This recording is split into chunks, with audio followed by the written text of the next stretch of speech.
సంవత్సరాల తరబడి government job కోసం వేచి చూస్తున్నారా? కేవలం 8 నెలల్లో మీ కల నెరవేర్చుకోండి. వెంటనే కింది నంబర్స్‌కి కాల్ చేయండి.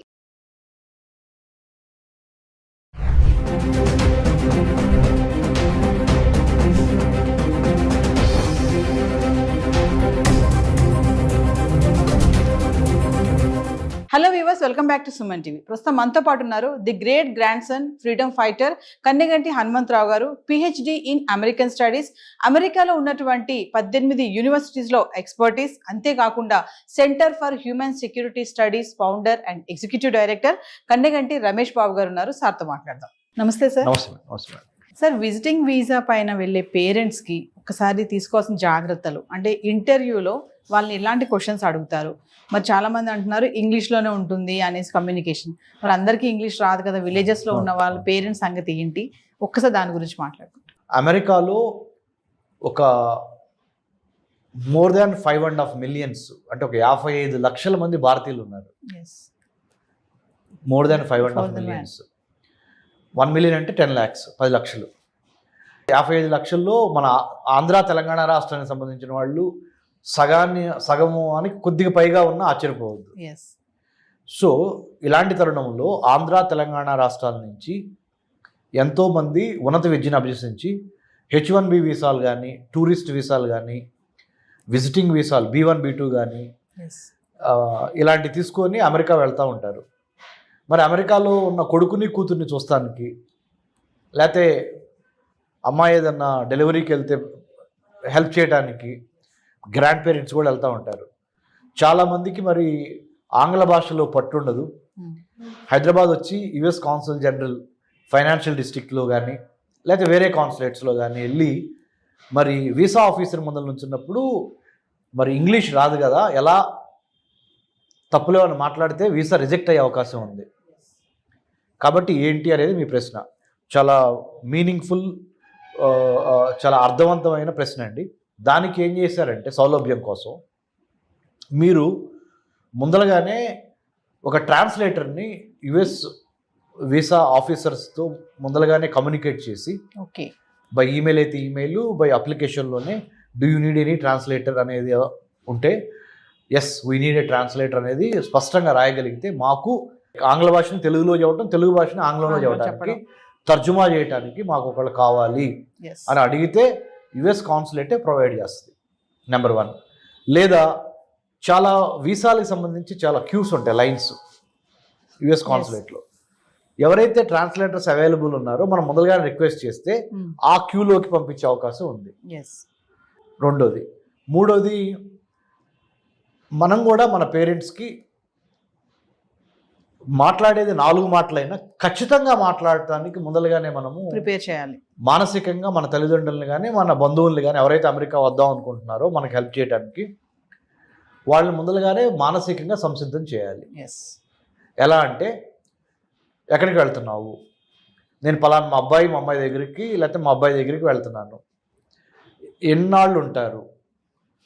ఎగ్జాంపుల్ 2025 జూన్ 1 నుంచి 2025 జూన్ 23 వరకు ఎగ్జాక్ట్ ఇన్ఫర్మేషన్ ఇవ్వాలి. ముఖ్యంగా ట్రంప్ ప్రెసిడెంట్ అయిన ఈ నేపథ్యంలో అమెరికాలో homeland security, department of homeland security 1000 కళ్ళతో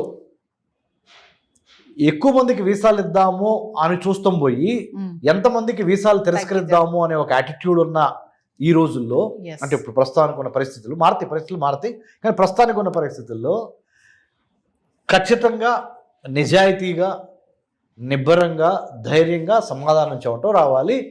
భాష ఏమైనా పర్లేదు. ఓకే, అంటే ట్రాన్స్లేటర్ ఉంటారు, అయినప్పటికీ చెప్పాల్సింది ఏంటంటే పలానా తారీఖు నుంచి పలానా తారీఖు మేము అక్కడ ఉంటాము, ఎందుకు వెళ్తున్నారు అన్నప్పుడు ఏదైతే బలమైన కారణం ఉందో ఆ కారణాన్ని కరెక్ట్గా నిక్కచ్చిగా చెప్పటము.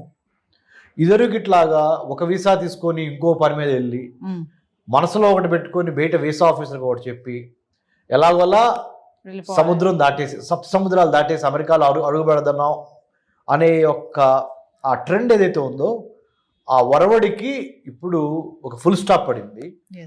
ఏదైనా మన మంచి కోసమే. తద్వారా ఏమవుద్దంటే ఇప్పుడు ఏమవుతుందంటే నవీన్ గారు 10 మందికి నిజంగా జెన్యూన్ రీజన్స్ ఉన్నా ఒకళ్ళు తప్పు చేయటం వలన మిగతా 9 మందికి ఆ అవకాశాలు దెబ్బతినిపోతాయి. ఎస్, ఇది కరెక్ట్. దయచేసి మనం కూడా బాధ్యతతో మెలగాలి, ఉన్నది ఉన్నట్టుగా చెప్పాలి. మన దేశ పరువు ప్రతిష్టని ప్లస్ మన కుటుంబ పరువు ప్రతిష్టని కాపాడుకోవాలి. అబద్ధాలు చెప్పొద్దు అనే దాని మీద మానసికంగా మీరు సంసిద్ధులై వెళ్ళండి. తద్వారా దేశానికి పేరు తెచ్చిన వాళ్ళు అవుతారు, మన రాష్ట్రానికి, మీ ఊరికి, మీ కుటుంబానికి పేరు తెచ్చిన వాళ్ళు అవుతారు.